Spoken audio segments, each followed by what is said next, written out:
press ဆိုတာဗာလဲဆိုတော့ကျွန်တော်တို့ HIV ကူးစက်နိုင်တဲ့အပြုမလုပ်ခင်ပေါ့နော် HIV မကူးနိုင်အောင်ကြိုတင်ကာကွယ်ပြီးတော့တောက်ရတဲ့ဆေးပေါ့နော်အခုစက်နိုင်ပြုမှုလုပ်ပြီးသွားလို့ရှိရင်လည်းအစိုးမရင်မစိုးရိမ်ပါနဲ့ပေါ့နော်ကျွန်တော်တို့မှာအချိန်82နာရီရှိသေးတယ်ပေါ့နော်အဲ82နာရီအတွင်းမှာဆိုလို့ရှိရင်ကျွန်တော်တို့ PEP လို့ခေါ်တဲ့ post exposure prophylaxis ပေါ့နော်အဲဆေးတောက်လို့ရတယ်ဒါပေမဲ့ तू ကတော့28ရက်တောက်အောင်ပဲပေါ့နော်နံပါတ်1အနေနဲ့လိမ်လုံသားတွေနံပါတ်2အနေနဲ့ပေါ့နော် LGBT တွေပေါ့နော် LGBTQ တွေနံပါတ်3အနေနဲ့ကတော့မူရည်ဆေးသုံးတဲ့သူတွေပေါ့နော် drug user တွေပေါ့အဲ့လိုမျိုးရှိတယ်ပေါ့နော်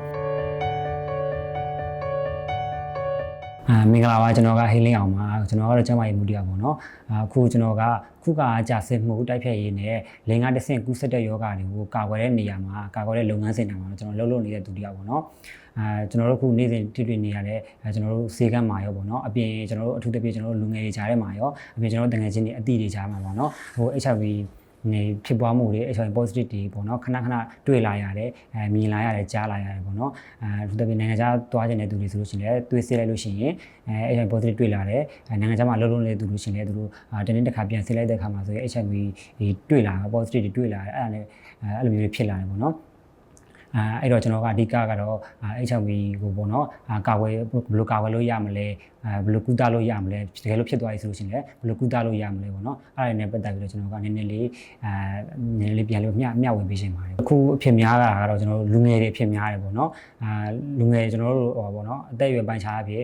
်ဒီလို18ကနေ30အတွင်းပေါ့အဲ့လိုမျိုးလူငယ်လူလက်ပိုင်းတွေမှာဘူးတော့တွေ့လာရများတယ်အဲ့ပြီးတော့ဟောပေါ့နော်လိန်ဆက်ဆံပေါ်များတဲ့သူတွေပေါ့နော်မာဒီပါတနာပေါ့နော်လိန်ဆက်ဆံပေါ်များတဲ့သူတွေဖြစ်တယ်ပြီးလို့ရှိရင်ဒီလိုလိန်လုံသားတွေပေါ့နော်ဒီခန္ဓာကိုယ်ရင်းပြီးတော့လုံးနေရတဲ့လိန်လုံသားတွေမှာတွေ့ရများလာတယ်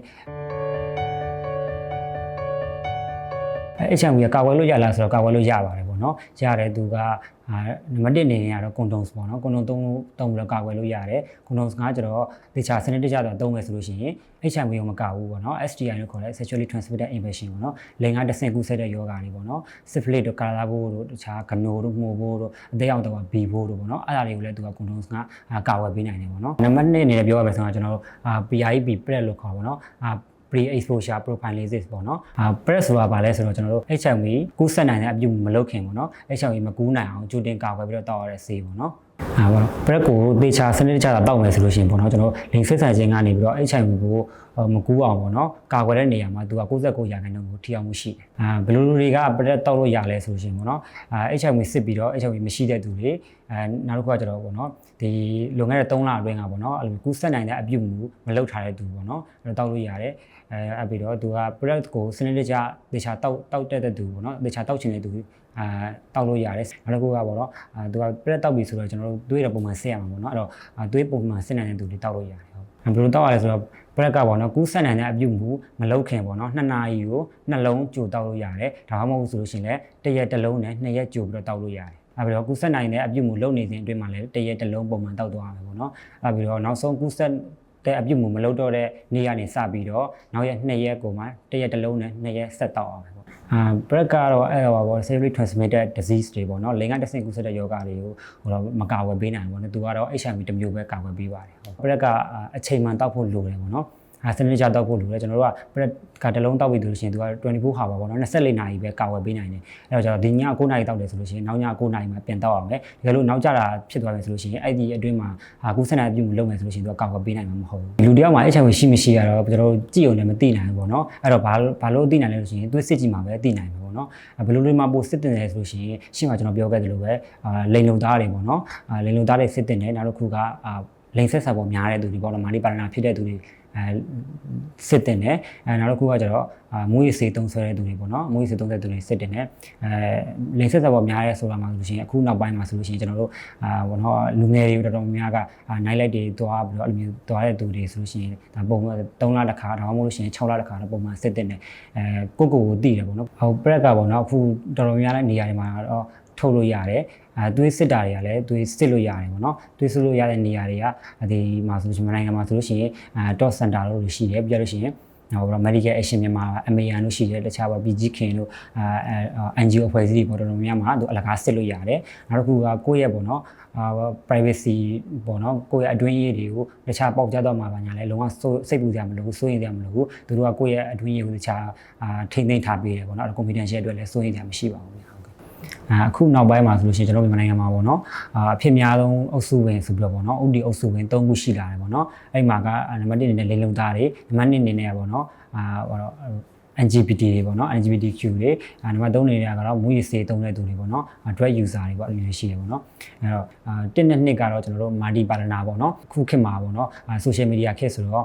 ့တဦးနဲ့တဦးကတုံးတဲ့လူကဘယ်လိုတွေ့လွယ်လဲ line ပေါ်ကနေပဲတွေ့လွယ်လဲအဲ့လိုရှင်အတူတူနေကြတယ်ပေါ့အဲ့လိုမျိုးတွေများလာတယ်ပေါ့အရင်ကတည်းကပိုများလာတယ်ပေါ့နော်တဦးတယောက်တည်းမဟုတ်ဘဲနဲ့အုပ်စုလိုက်ပေါ့နော်အုပ်စုလိုက်အတူတူနေရာတွေရှိတယ်အတူနေပြီးတော့မှသူတို့ကပေါ့နော်အချို့ဆိုလို့ရှိရင်ဆေးတွေတုံးကြတာရှိရပေါ့နော် high fan လို့ခေါ်တာပေါ့နော် HF တွေတုံးပြီးတော့အတူတူနေကြတယ်အဲ့ဒါကြောင့်မို့ဒီလိုမျိုးပေါ့နော် HIV ဖြစ်ပွားမှုတွေကပို့ပြီးတော့အရင်ကတည်းကဆိုင်ပို့ပြီးတော့ LGBT တွေမှာပို့ပြီးတော့ပြန်ပြီးတော့တွေ့လာရတယ်ပေါ့နော်အရက်တွေတောက်စားမယ်မျိုးရစေလုံနေတဲ့အချိန်မှာကဒါမျိုးတွေကွန်ဒုံသုံးဖို့ပြတ်တောက်ဖို့ကမိတ်တတ်တယ်နော်မိပဲဆိုပေမဲ့HIV ကတော့ကျွန်တော်တို့မိတ်မှာမဟုတ်ဘူးပေါ့နော်အဲ့တော့ HIV ကတော့ဖြစ်နိုင်တယ်အဲ့ဒါလေးတော့နည်းနည်းလေး view site သိချင်တယ်ပေါ့နော်ဒါပေမဲ့ပေါ့နော်ကံမကောင်းလို့ပဲကိုကပေါ့နော်အဲ့လိုမျိုးကူးဆက်နိုင်တဲ့အပြုတ်မှုလုံးမိသွားတယ်ပေါ့ဒီညမှာပေါ့နော်အရင် high ဖြစ်ပြီးတော့ကူးဆက်နိုင်ပြုတ်မှုလုံးမိသွားဆိုလို့ရှိရင်လည်းအစိုးမစိုးရင်ပါနဲ့ပေါ့နော်ကျွန်တော်တို့မှာအချိန်82နာရီရှိသေးတယ်ပေါ့နော်အဲ့82နာရီအတွင်းမှာဆိုလို့ရှိရင်ကျွန်တော်တို့ PEP လို့ခေါ်တဲ့ post exposure prophylaxis ပေါ့နော်အဲ့ဈေးတောက်လို့ရတယ်ဒါပေမဲ့ तू ကတော့28ရက်တောက်ရမယ်ပေါ့နော်28ရက်တောက်ပြရမယ်ပြီးတော့သူ့ရဲ့ပမာဏရောသူ့ရဲ့ course ပေါ့နော်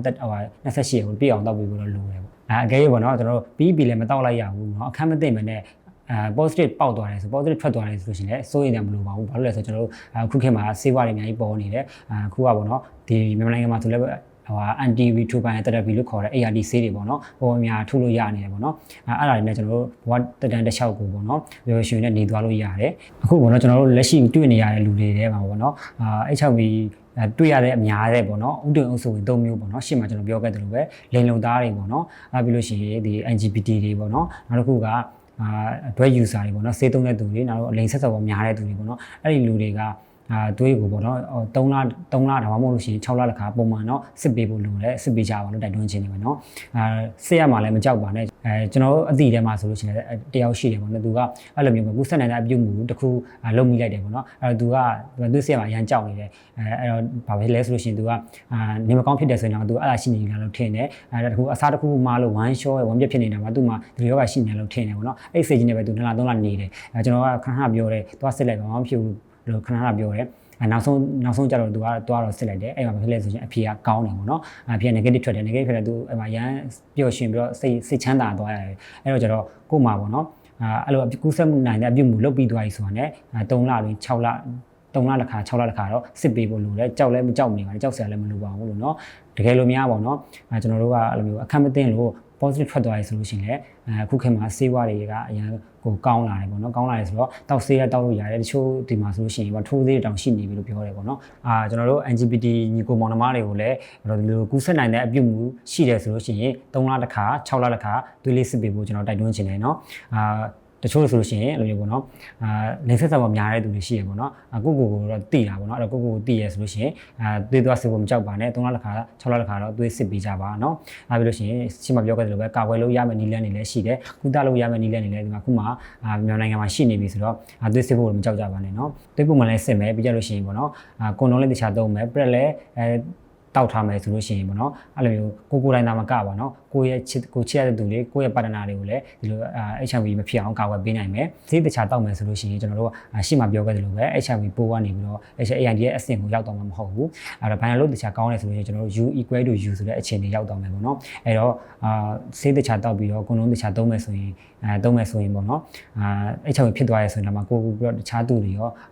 ကိုတိုင်းရောတခြားသူတွေရောကိုကာကွယ်နိုင်တယ်ပေါ့နော်အဲ့တော့ HIV ကာကွယ်မှုဆိုတာတော့ကိုယ့်ရဲ့လက်ထဲမှာပဲရှိပါတယ်